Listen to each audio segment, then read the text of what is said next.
Hey everyone, welcome to the Texas Outlaw running talk show. Today we have Chad Lasater.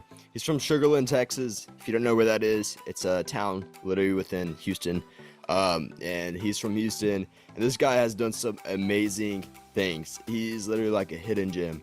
He recently ran Desert Solstice, which is a 24-hour race around a track. He ran 152 miles at this thing, and it qualified him for the USA 24-hour track team. So that's awesome. And he even won the Old Dominion back, June of 2022. And he's ran some really big 100-mile races. He's going to be running Western States. And if you don't know, Western States is the Super Bowl of ultra running. And this guy is very much an elite, strong, fast runner. I would call him elite.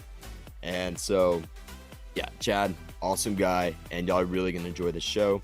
Before we get into it, I want to let you guys know we do have a Patreon. If you want to support the show for like $2 a month, I believe it is, you guys can click the Patreon link down below in the description. It helps keep the show up and running. It all goes back into the show, and all the Patreon members really help out. So thank you to those who are already Patreon members, and if you want to support, thank you for the future Patreon members.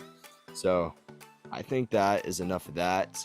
If you like the show, give us a rating on the podcast, Texas Outlaw Running Talk Show. Get our ratings up for us and share with the world what you think about the show and the reviews. So here is Chad Lasater. Where are you recording from right now? Are you in Sugar Land, Texas, where you're from? I am in Sugar Land, Texas. Houston. Wow. I was looking at your ultra sign up results. I stalked them a little bit before we recorded, and I saw that you won Old Dominion. How did you do that with training in the flat lands of Houston? How does that work? Yeah, it's that. I mean, that's a big challenge actually. We've lived in Houston since 2016, Yeah. and as you probably saw from my ultra sign up, I really like to do mountain ultras. Oh yeah. If I were smart, I would probably run stuff like Badwater or just the flat road ultras because that's pretty much what I had to train for. And so over the years, I've just had to deal with the training environment I live in, and it does make it a challenge. Stuff like Old Dominion, like you mentioned. It's not Old Dominion is not super hilly, but it's certainly a lot more so than South Houston. Yeah. So I travel usually on the weekends. I'll go to the hill country. Sometimes I go to San Antonio and take advantage of the hills there. Um, I used to live in the city in Houston, so I spent a lot of time actually running up and down hotel stairwells. So I would do that a couple of times a week. But now we live in the suburbs, so I don't really have access to good hotels. So, I'll do mini hill repeats. Sometimes I'll go just up and down a small hill for, a few hours. It's not the best, but that's what I have to deal with. And, it has been, it's been enough to sort of get by. I could, if I lived in the mountains, I'm sure I could be more competitive than I am, but, I just deal with what I have. So, sometimes it works out well, like for Old Dominion, it was just kind of I had a great day and some of the other guys in the race didn't have a very good day. Olivier LeBlanc was also in the race, and so he had a pretty bad day. So otherwise, he would have been up there for sure. But yeah, it worked out well for me, and I ended up finishing first. Yeah. Yeah. I mean, you have a really cool, or really unique uh performance. You did the, what is it called, where you run those 500-mile races? What is that called? Yeah, it's the Grand Slam. The The Grand Grand Slam of Slam. Old Yep. Dominion. Yeah, so it's 400 milers in like a 14-week period. So an Old Dominion was the first. Um, I guess the way it works for people that aren't familiar is you have to run 4 of 500 milers And so there's the 500 milers are Old Dominion, Western States, Vermont 100, Leadville, and Wasatch. Yeah. And so of the five, you have to run four, and you have to run Wasatch. And so the other three that you run are just really depending on which ones you can get in. And I wasn't lucky in the lottery last year for Western States, so I had to run Old Dominion, Vermont, Leadville, and Wasatch. So Gotcha. And you trained for these running up and down staircases of hotels, huh? pretty much, yeah, That's pretty and just crazy. getting in the hills that I could, and really, the way that they work is, you don't do a lot of training in between the races, Oh, and you essentially have one race a month. So you have sometimes you'll have 3 weeks to recover, sometimes 4 weeks. Really the races are essentially training for the next one. So, and they kind of get progressively harder. Old Dominion was probably the easiest of the four, and then Vermont is similar to Old Dominion, but probably slightly harder. Really just because of the heat, it always seems to be really hot in Vermont. And then after that comes Leadville, which for me, Leadville was the most challenging of the four, just because of the altitude. In addition to the elevation gain, you have the altitude to deal with. So you go up over 12,600 feet, which obviously living in Sugarland, where the elevation here is like 20 feet, that was kind of a shock to the body. oh yeah. Does that poor man's altitude help out? That the they refer to humidity as poor man's altitude. I heard Yeah, it's pretty humid down there in Houston. So do you think that plays a I, helpful factor in your racing? I think it does. Yeah. I mean, I certainly don't have hills here, but I have, heat and humidity, which, you deal with every day. And I think that really does play a part. Um, Another thing for Leadville, fortunately, I was lucky enough to be able to spend a week in Leadville, kind of 3 weeks before the race. I went up there and sort of did it like a mini training camp. I just stayed up there and ran as much of the course as I could during that week. And then when the week was over, I came back and spent another couple of weeks in Sugarland, doing the poor man's altitude training before the race. And that worked out really well, just because I was able to really do a lot of hard training on the course and went up and over Hope Pass a couple of times. So I really knew what I was in for when it came to race day. Oh yeah. So what got you to running these crazy 100-mile races? You just ran 150, I think, at Solstice. Um, what got you into all this? Well, I mean, I've been running essentially my whole life. I started running when I was really young in grade school. I did my first 5K when I was 10, and I really just never stopped running. Yeah. But I've been running for 40 years actually, so I'm just uh, almost 51. So it's been a long career of running for me, and just like most people, I ran in grade school, ran in high school. I didn't run in college competitively, but I never stopped running. Then after I graduated from college, I got into marathon training, and I did several marathons, and kind of got to the point where I knew I was never gonna beat my marathon PB. Um, so I just started going longer. What is that marathon PB, by the way? I'm interested to hear it. It's been so long ago, I don't even know that it counts, but it was 2:38. Wow. So That's fast. What pace is that again? it's like 6 minutes a mile, Wow. a little over six.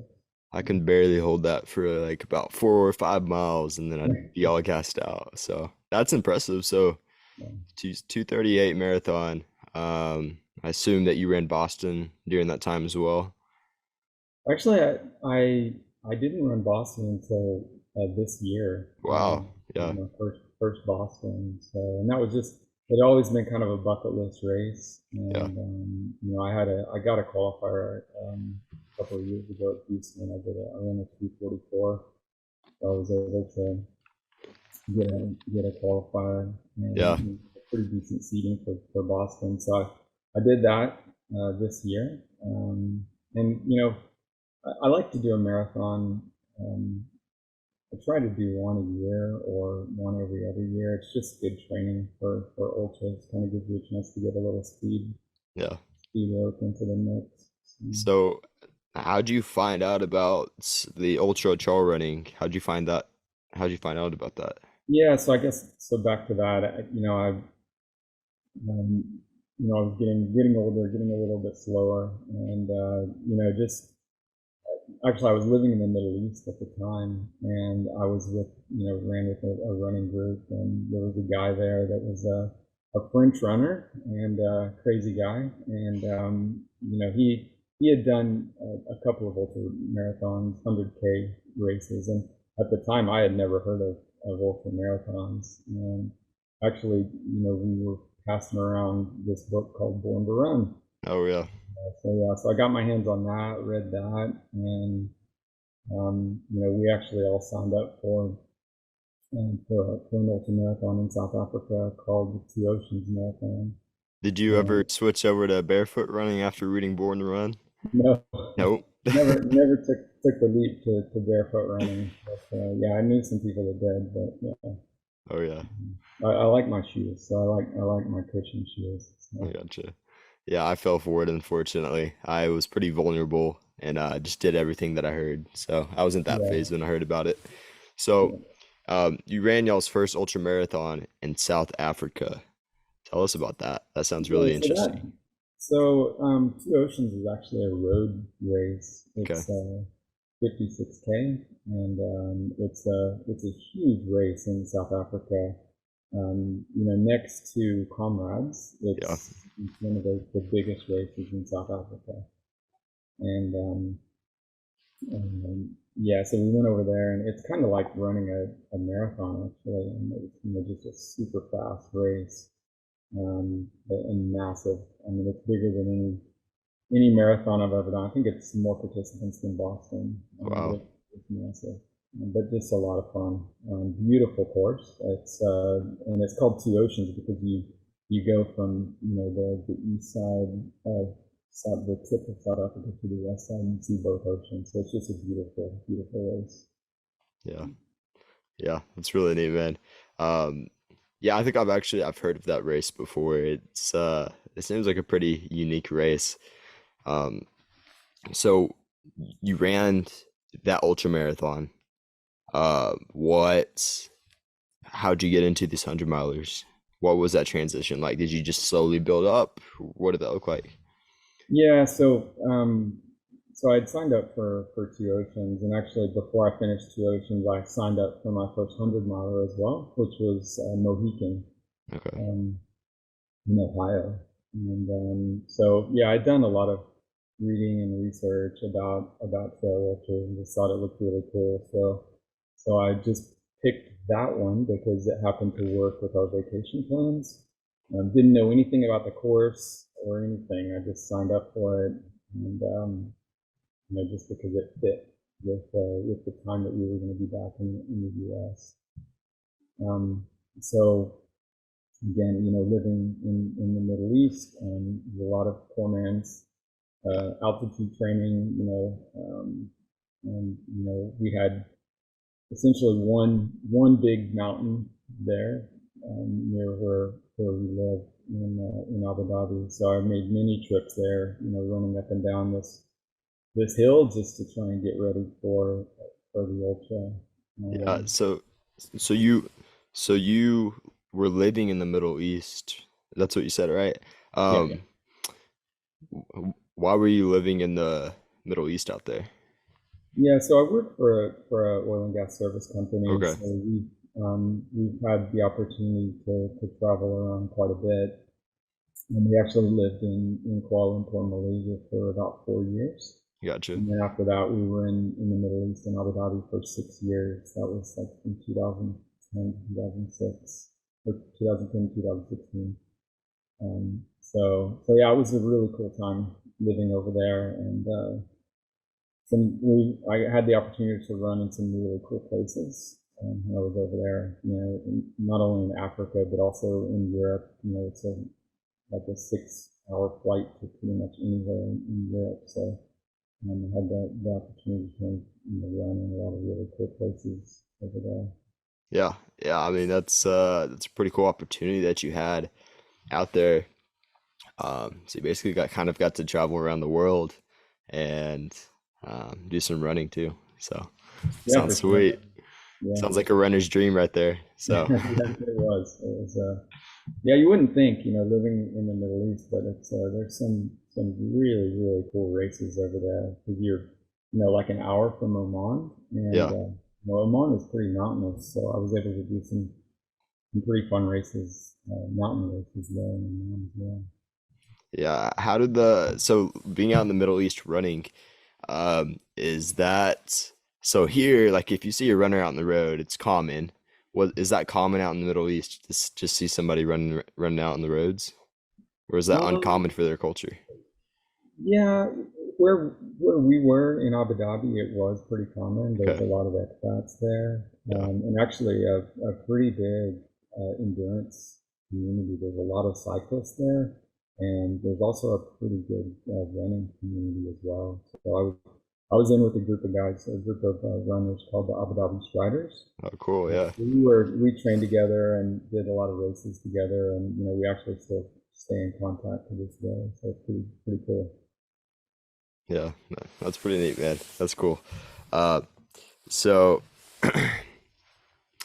what keeps you going with running these races? Like you ran, in South Africa, and then you started getting into the 100 milers. What kept you desiring more, bigger, better races? Yeah, I think the main thing, and this is why I do the mountain ultras too, is I just enjoy being out in nature. Yeah, That's really kind of what drew me to the trail races, and it's what keeps me coming back to the mountain races as well. I like being in the mountains. I like being out all day, just being totally disconnected. Switch the phone off.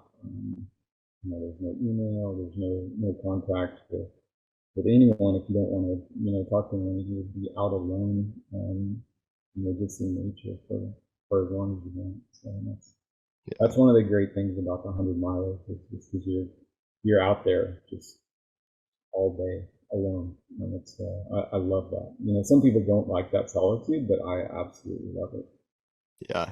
So, I mean, you've ran tons of races, plenty of places.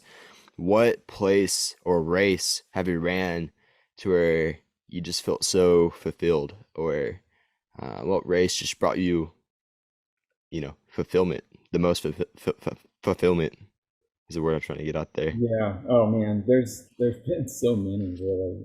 Yeah. But I think probably the one that I would say is the most fulfilling is probably Tour de Jean, which is the 207-mile race in Italy. So Wow. and it circumvents the Aosta Valley, which is just it's a beautiful area. So just it's one big loop, continuous loop, and I think it has like 80,000 feet of elevation gain, which is just insane. And I did that in 2018 when I was also living in Houston, and so that just being able to train for that and to be able to complete it was just so fulfilling. And it took me a little over 100 hours to finish the race, and I think I slept like 6 hours for that entire run. Wow. But it was just one of the most amazing things that I've been able to do. And I just have so many great memories from that event. It was a lot of fun, just being out there, being in nature, getting to meet a lot of new people, just see some amazing scenery, and just to experience that is just something I'll never forget. And I don't, as you probably saw from my ultrasound, I don't repeat a lot of races, Yeah. but that's definitely one that I would love to go back to. Yeah. Someday, I definitely plan to go back and do that one again. Yeah. Yeah. I actually had a coworker a couple years ago. He said he's been out there hiking and he talked about just how scenic and beautiful it was. And yeah, so I mean that's a unique place that I think a lot of people should put on their bucket list for sure. That might be, just kind of overlooked because you don't really hear that whenever you're talking about places to hike or race or run or whatever. So Yeah, for yeah, sure. yeah, I think it's just overlooked. You got Western States coming up again here in May. What is what's your goal with that? Because from what I've seen, you have been performing really well these past ever since Old Dominion, really. You've been performing really well at these races. Um, what's your goal with Western States? Do you want to try to uh, go under 24 hours? Are you trying to get top whatever? What's your goal there? Yeah, yeah. I mean, you're right. The lottery gods were smiling on me this year for sure. Oh, So yeah. I was really lucky to get drawn for Western again. So I did Western in 2017, and didn't have the race that I was hoping for then. It was a really hot day and just didn't go well for me. And I finished in like 25 hours. So this time for sure. I mean, I've got unfinished business there, Yeah. and I guess sort of the B goal is under 24, and I really just want to get as low under 24 as possible. There is the Masters record that's out there. I don't know if that's something that's achievable, but definitely I've got my eye on that. It's like 18:30 or something like that. So I mean that would be amazing if I could get close to that. Yeah. So It just but, takes one good day. So, yeah, exactly. So if the stars align, who knows? It may happen. But yeah, I really just want to run to my potential there, and just do the best I can, and I plan to pretty much leave it all out there. yeah. I've got hopefully another race in July, Hard Rock. I didn't get drawn, but I'm sitting second on the never wait list. Oh, So sweet. Yeah. it looks like I'll probably get into that one as well, which is just amazing. Two big Um, races right there. yeah, for sure. I mean, Yeah. I'm not in, but I've already booked my lodging in Silverton, so I'm, fingers crossed that one happens as well. Oh, yeah. Yeah. Yeah, I have a feeling you're gonna be running up a lot of staircases here if you get in a hard rock. So, Yeah, for sure. And yeah, I'll be making a lot of trips to San Antonio and the hill country to get in some yeah. hills. Mm. Hey, I will tell you, I haven't traveled a lot. I'm so young. Haven't seen a lot of places, but I went down to South Texas a couple times this past summer, and the hill country. Maybe it's just me, but I mean, it's beautiful there, man. I think it's really pretty, and the state parks there are they're awesome. They're great. Yeah, There's Colorado Bend State Park, and then you got the where they put on Bandera down there in Bandera, Texas, in that area. That's the kind of like I feel like that place is the place to be if you're a trail and ultra runner. San Antonio is if anyone's looking to move to Texas for the purpose of trail and ultra running, I would suggest, and you could tell me otherwise, but I think that San Antonio Hill Country area is probably the best area. That or over by El Paso near the Franklin Mountains. So yeah, for sure. I mean, the San Antonio area has some great parks, as you yeah, mentioned. I mean, one of my favorites is Bandera. yeah, I've done that race 3 times, and I just love that race. The rocks and the hills. It's a pretty gnarly race, but yeah, it's great for South Texas. One of Yeah, my favorites for sure. yeah. Bandera. I'm actually going here in I think it's in 2 weeks now from when Yeah, we're recording this. It'll when this podcast publishes, it'll probably be on the day of Bandera, but I'll be heading out there for the first time. I'm just basing a buddy out there. But I've been out there to a guy's ranch right by Bandera, yeah. and he's looking to put on a trail running event at his ranch. And yeah, that's terrain is very gnarly, but it's good training grounds. And Oh so yeah.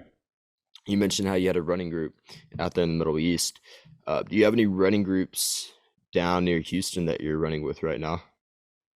Not really. There's a couple of people I do run with occasionally, but not on a regular basis. Just it kind of just boils down to schedule. I typically run super early in the mornings, and Yeah. so it just works out to where I usually run solo. Some big runs on the weekends I'll run with another guy, Yeah, but usually I'm solo. So, I gotcha. Yeah, I've heard that there's a lot of groups down there in the Houston area, but yeah, I could see if where it works with your schedule. If you have to work early, you know, or if you're gonna run early, you're not gonna be able to get that running with everybody else. So, yeah, yeah, exactly. so you recently ran Desert Solstice. You ran that what a few weeks ago? Yeah, it's been just over 2 weeks. So, Yeah, and that's out there in Arizona. It's put on by Aravipa, right?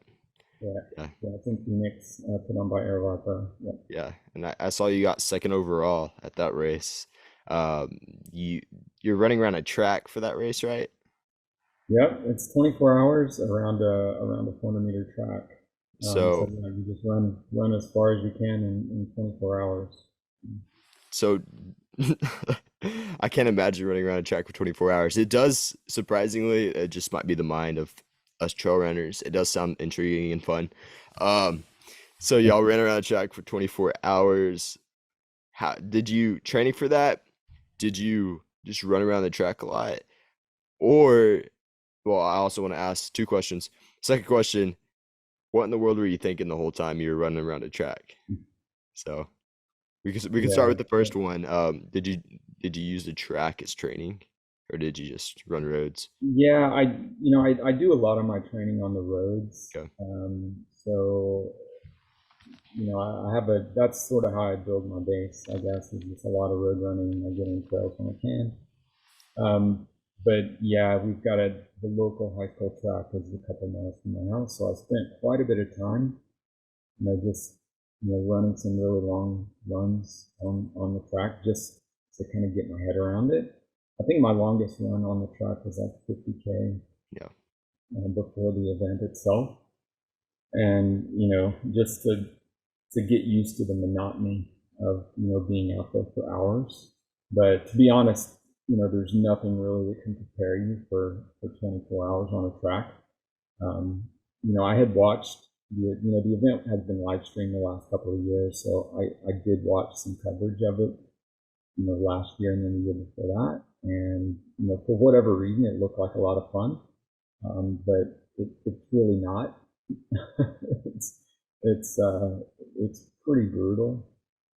Um, you switch directions every 4 hours. That's So good. you start out, in the counterclockwise direction, and in 4 hours, everyone turns around and goes clockwise, and so you end up changing directions 5 times in the 24 hours, which helps a little bit, but just running on the flat and just doing the same repetitive motion over and over and over is really draining, and it's really really hard on your body as well. Um, but I guess to answer your second question about what I was thinking about, pretty much everything. The race starts out, and they limit the number of runners to I think 30, and I think when we started there were like 26 of us on the track. So the race starts, and it's just kind of a big party. Everyone's you're just running super easy. You're doing like just over 2 minute loops, which is super easy pace, and so you're just chatting to other people, and that was a lot of fun. Just getting to chat with some of the other runners out there. There were some big name guys there. Um, Jake Jackson was there, Pete Kostomek was there, Olivier LeBlanc, Camille Herron. So, just getting to talk with those other runners was really, really cool. But, then I guess sort of the honeymoon period is over, after 3 or 4 hours, and, everyone just kind of, gets into their own head. And, so, you just kind of go through everything. Sometimes you're thinking about, you know, work or life or whatever. Sometimes you're not thinking about anything. I listen to music quite a bit, but then you also get tired of listening to music, so you just kind of go back and forth.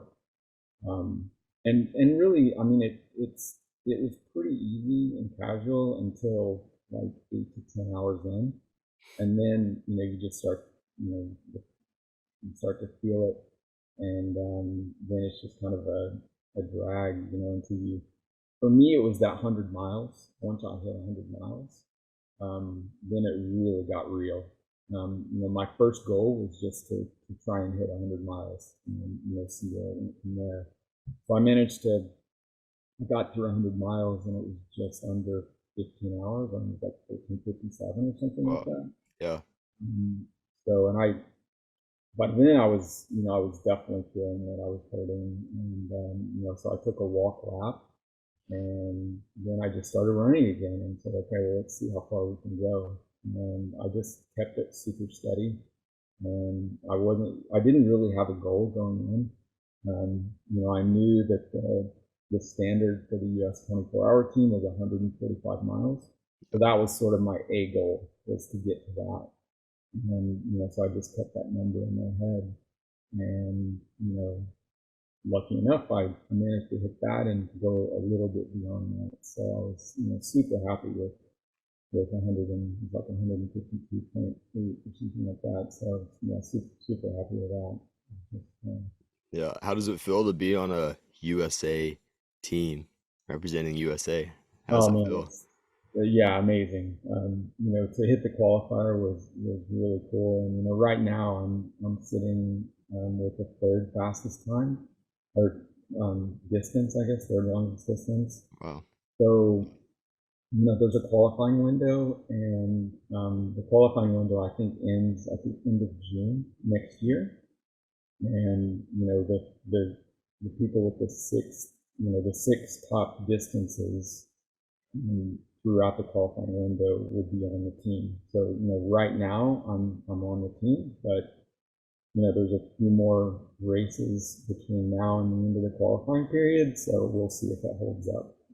Yeah. Yeah. That's gonna be, I don't know. I think I would be kind of on the edge about it. Um, for those few races, I would probably even. Are you gonna be keeping track of them too to see how far people go? Probably not. No. I mean, I will after I'll look at the results, Yeah. of course, because I'm obviously interested in what happened. But I'll definitely plan on being on a long run or being out during the race, because I don't want to obsess over it. Yeah. There's nothing I can do about it.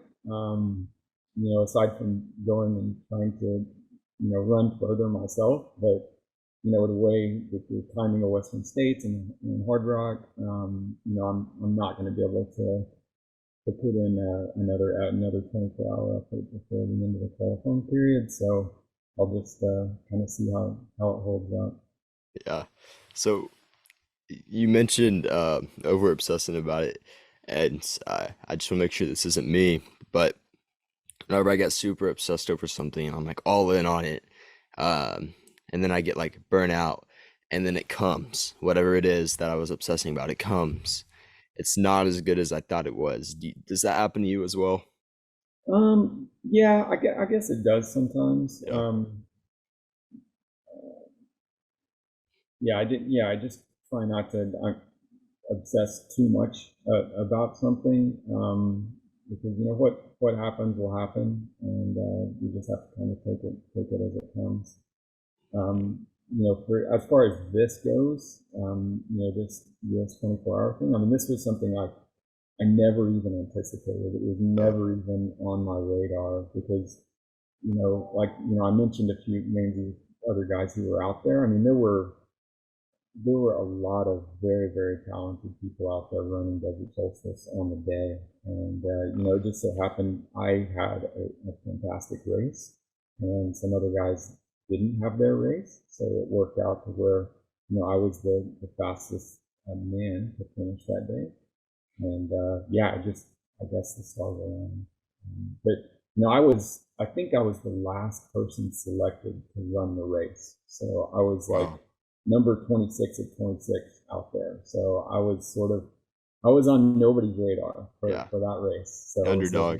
pretty cool place to be, actually. I want you to share, if you could think of any, um, one of the wildest or craziest running stories that you have, whether it was in a race, on a training run, whatever it is. Does anything come to mind when I ask you that? Um, yeah, there's been a lot. Um, Yeah, I've done 25 plus, or I've done 25 ultra marathons longer than 100 miles. So there's a lot of opportunity for crazy things to happen. Yeah.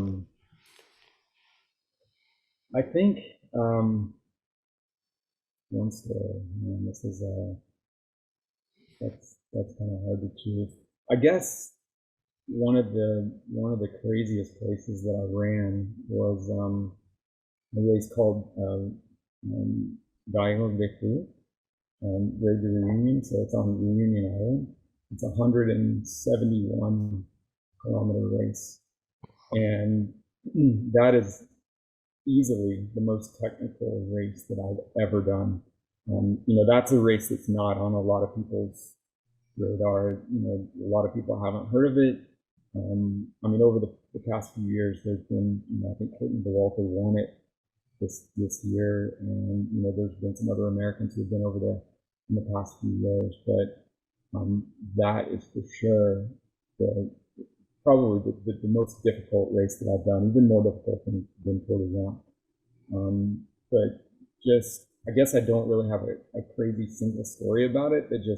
It's so technical, so beautiful. It was just a combination of just, technical trail. There was, these huge waterfalls that you would see. Wow. It was in the jungle, and, mountains, just really, really beautiful.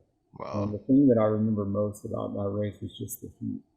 I was living in Abu Dhabi at the time, and that race was just so hot, so humid. I was, even though I was living in Abu Dhabi, I was seriously undertrained. I didn't feel like I was ready for that heat and humidity, and I really got dehydrated. I remember coming in at the end of that race, and I just laid down on the infield, and the medical staff actually came over and asked me if I needed help, and I said no, I'm good. And they came back, like 30 minutes later and said, "Look, do you need help?" And I said, "Well, okay." So they got me on a stretcher, took me over to the medical tent, and I just laid there for 2 hours, and they got me rehydrated and pretty much brought me back to life. But that's one race that will always, you know, be a reminder to me about just being properly trained and ready for a race. I mean, it was such a difficult event. I mean, that's a race where people actually die on the course. Wow. It's people have fallen off, the cliffs and stuff there, and Wow. it's pretty crazy race. You said they're falling off cliffs? Yeah, I mean, there's just the terrain is Wow. crazy hard. Um, so, Oh my gosh. Yeah. Yeah, I haven't ever even heard of that race before. It yeah, sounds yeah, look it up for sure. What's the Uh, name of it? What's the name of it again? Say it one more time. it's Raid to Reunion, Diagonal Okay, of the I uh, got you. Yeah, that sounds like a wild race. yeah. Yeah, I don't, and you said it's a reminder for you to keep training for or to train properly for races. And I see a lot of people, they're running a race every weekend, 2 weekends, every month. Um, and they're just hopping in and running it. I don't know. I just personally me, I couldn't do that. I would have to train up for a race and give that race my best and not just run it just for whatever. But I guess it depends on your approach to or just to running in general. Because Chad, I feel like you wanted to give something your best performance if it's a race. Um, do you ever use any smaller races as training runs for bigger races? Yeah, I do that. I will have, what a lot of people call A and B races. Yeah, Usually, if I'm going to run 100 miles or longer, it's going to be an A race. And so sometimes I'll do, shorter 50 milers or 50Ks, more for training races. But it's hard for me to do that because anytime I line up on a starting line, um, it's hard for me not to give it my all. yeah, So, while I will do shorter races for training races, usually most of my training is actual true training runs, long runs. yeah. I mean, this is a big and real question. Do you ever worry when you're doing those, B races? Do you ever worry about your ultra sign up rank? Is that No, something that not at crosses your all. mind? No? No, Okay. not at all. I mean, that's not something I really care I about. gotcha. Yeah. I do my running is for me. Yeah. So I mean, it's very personal to me, and I do it because I love to do it. I certainly don't do it because of my scores or how I'm going to place in a race. I mean, you can see that by my ultra sign up. I mean, I I don't do the easiest races. Like I said, if I cared about my ultrasonic score, I would be doing flat road ultras, because that's what I'm better at. I'm Yeah. not. I don't live somewhere where I can really do my best at a mountain race. But that's what I love to do. So that's what I'm going to keep doing. Yeah. I love that. I mean, there's a lot of people to where they don't run for those reasons. They run for what other people are going to say or think, or for people to look higher at them, I feel like. And you run for you. You run because it's just your thing. You love it, And it just everybody's so different, and everybody has so many different motives. But yeah, I really respect that you run it because it's just something that you just enjoy doing, and it's just your thing. So Yeah, that's yeah, and the people that you meet as well. I love going to races because I always meet new people, and yeah, yeah, just it's cool just to be around like-minded people who are interested in the same thing. That's yeah, just a lot of fun. yeah. That's why we got this podcast going. We get to talk to Yeah, people about running, and I tell some people that don't run, and they're like, "That sounds really boring," but it's fun for us, so we enjoy it.